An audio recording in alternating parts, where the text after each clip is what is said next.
On today's episode, I'm going to be getting this guitar body and headstock ready for paint. That means I'm going to be fixing all the issues we have going on and then sanding it down. And I'm going to be using auto body fillers to make sure it's nice and smooth. First things first, I have some wiring holes to drill into the output jack pocket and into the spring cavity. You know what? I'm just going to take this whole thing apart right now because we're going to have to anyways, so we might as well just do it. So the first thing I'm going to do is take this really long drill bit and drill from in the control cavity into where the output jack will go. So I was able to get the hole to go from there and come out down in this pocket. I tried to go in from this side, as you can see, but I put a bit of a gouge into the front of the guitar, which I'm not happy about. Honestly, the jack will probably cover that, and I'm going to fill that before I even get to that point, but it is annoying. And I didn't go through the back of the guitar, so that's the main thing. So now I got to make the hole from this cavity for a wire to go in to the rest of the control cavities. So that wire hole turned out a lot nicer. Just came out back there. So now that's done. When we put the pickguard on here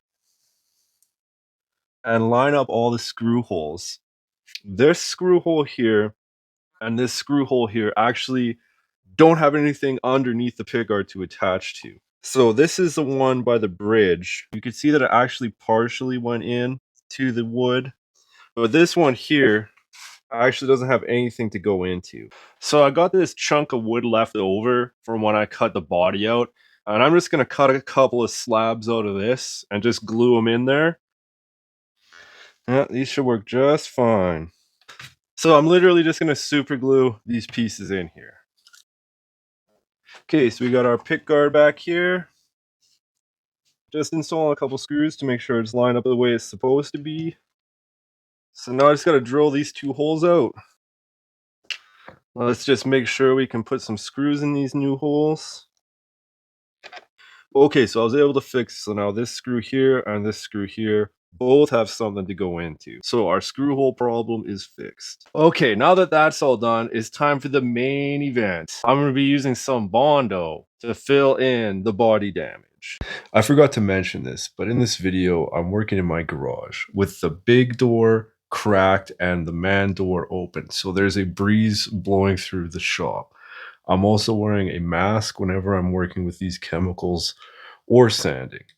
It's definitely very important to do. These chemicals smell really bad and can actually make you pretty sick unless you have proper ventilation. Okay, so I got my Bondo there. That's one half of the equation. The other half is the hardener. So with this cream hardener, you want to knead it up a little bit, just get it all nice and mixed up in here.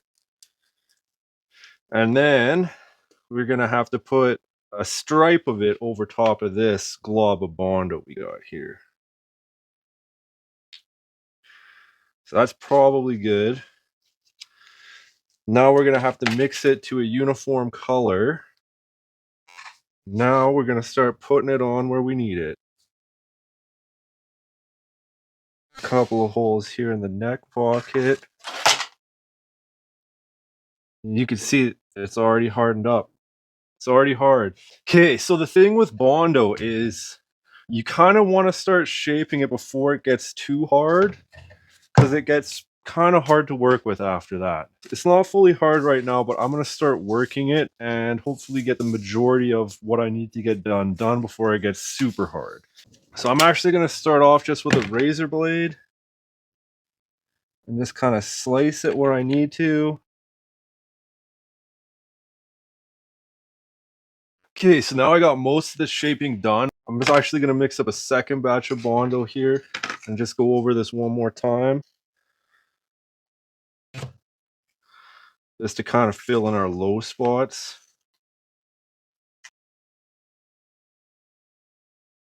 So again, I'm just going to let this harden up for a little bit, and then I'll do a little bit of quick shaping, and yeah.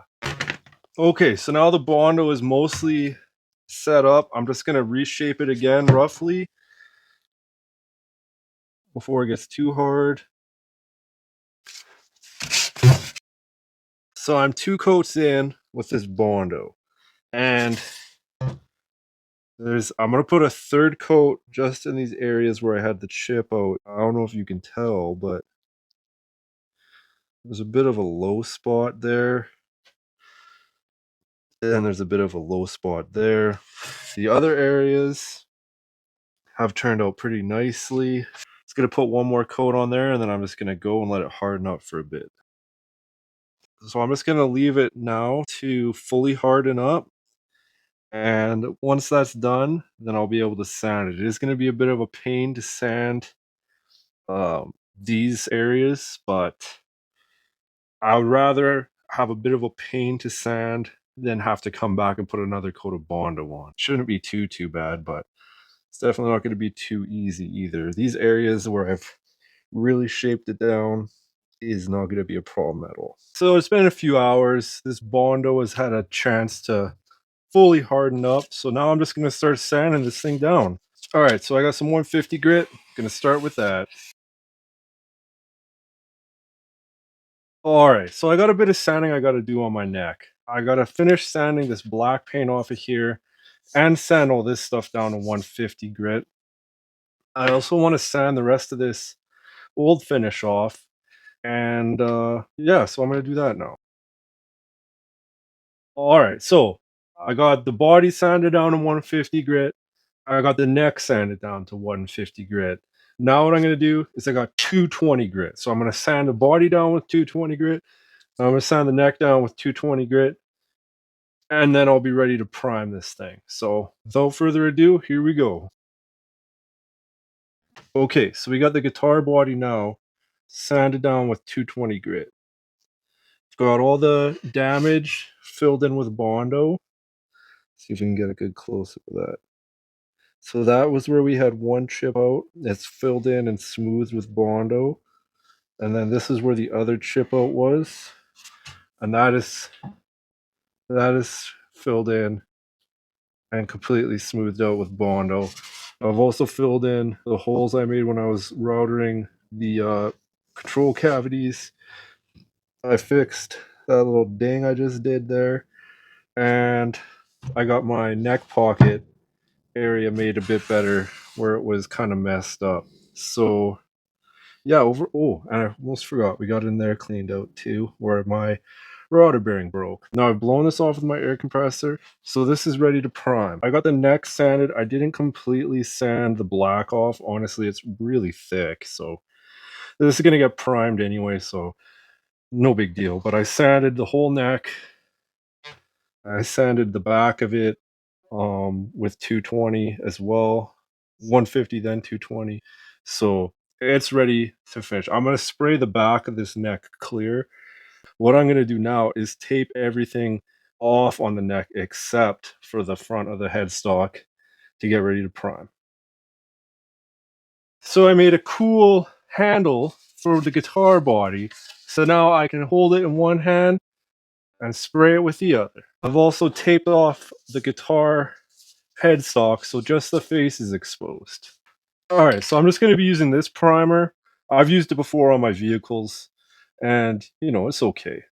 So the first thing I'm going to do is spray a thin coat of primer on this body, and then I'm going to spray a thin coat of primer on the headstock, and I'm going to do a few thin coats until I get one opaque coat that is thick enough, and then I'm going to let that dry overnight.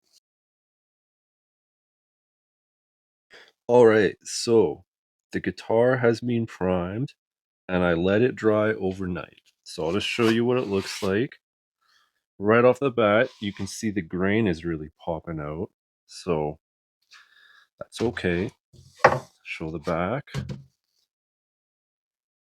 So you can see it's looking pretty good. Now I'm just going to fill in the grain. And what I'm going to be using for that is some glazing putty. Now, I've never used this before, but it's meant to fill in pinholes in Bondo. So I'm hoping that it will also fill in the grain on this guitar. My fingers are crossed that this will work. Okay, so let's try this stuff out.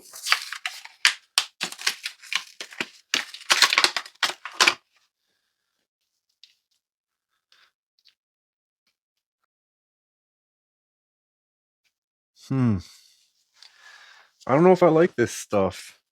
Maybe I'm using it wrong. It like dissolves the primer. Although the grain does seem filled now. So I don't know.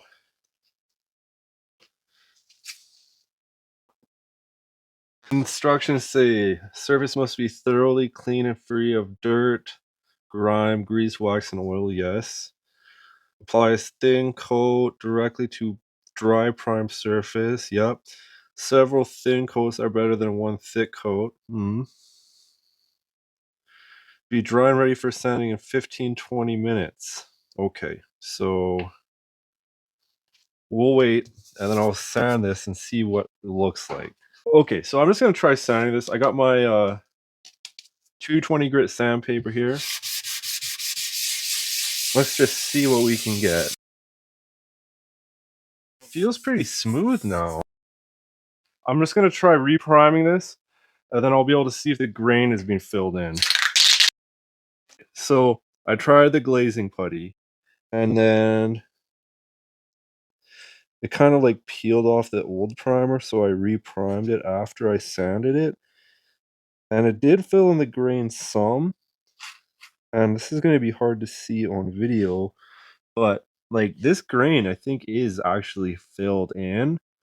And the reason why you can see it is because it's got, I don't know, it's just thicker primer in the grain. So this is, so I think it worked. But I'm gonna try using the glazing putty on the front of the guitar. Alright, I'm just gonna let this dry for a bit. I don't think I'm doing this right. Okay, so it's been a few hours. I've let this dry. Now I'm gonna sand it down again. So let's see how this goes. Okay, so here we are. I gave this a real good sand with the 220 grit. And as you can see, the grain is filled in gray like the primer. So that gives me hope that I'm moving in the right direction. What I'm going to do now is I'm just going to spray it again with some more primer. And then I'm probably going to have to sand it a couple more times. I'm not going to be using any more of that glazing putty.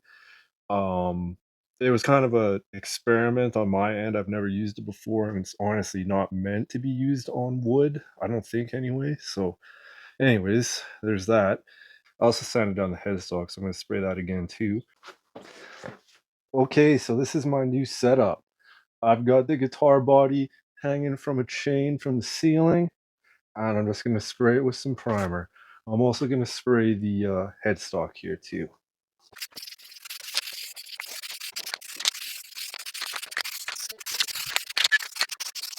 Okay, so this primer's had a chance to dry, but unfortunately, I can still see some of the grain showing through. So what I'm going to do is sand it down again with some 320 grit sandpaper, and hopefully, once that is done, I won't see any more grain. If after I don't see any more grain, I'll be happy and I'll put one final coat of primer over top of it just to get a nice smooth finish and hopefully fill in any of the 320 scratches. I've got it sanded down. So what I'm going to do now, I've already blown this off with my air compressor. I'm just going to wipe it with some shop towels, and then I'm going to put some more primer on it. I just sprayed again on here, and there's still some grain showing through, like right there. There's some showing right there. I'm starting to get a little bit frustrated here, so I'm going to try a little bit of a different technique. So what I'm going to do is take this primer and just spray it into the cup or the lid. Then I'm going to take just a Q-tip. Probably a paintbrush would be a better option. And then soak it, and I'm just going to dab it on the areas where the grain is showing. So I've dabbed on some additional primer just where I thought it needed it to kind of fill in the grain that was showing still. You can see a little bit of, you can see it a little bit there. It's kind of hard to see. But anyways, so what I'm gonna do now is I'm just gonna let this dry. I'm gonna put my heater on it and let it dry for a few minutes. Then I'm gonna come back and spray another full coat of primer over top of this. And then I'm gonna let that sit and dry for a few hours, and then I'll have to come back and sand it again. Okay, so now I'm just gonna give it one more sand, and hopefully that's good enough that I can reprime it, and then it'll be ready to paint after that. Okay, so I sanded it down, and it ended up looking just great. So I'm gonna put hopefully my last coat of primer on here, and then that'll be it for the prep work. Okay, so I'm finally done priming this, and I just want to show the difference of where the grain is filled to where it isn't filled. You can probably already see it.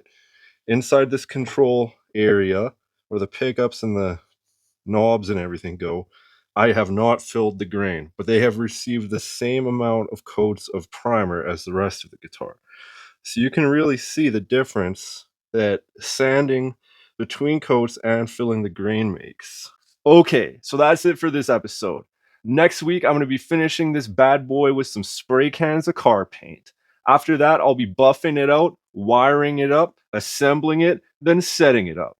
So if you want to see how this guitar turns out, make sure to subscribe.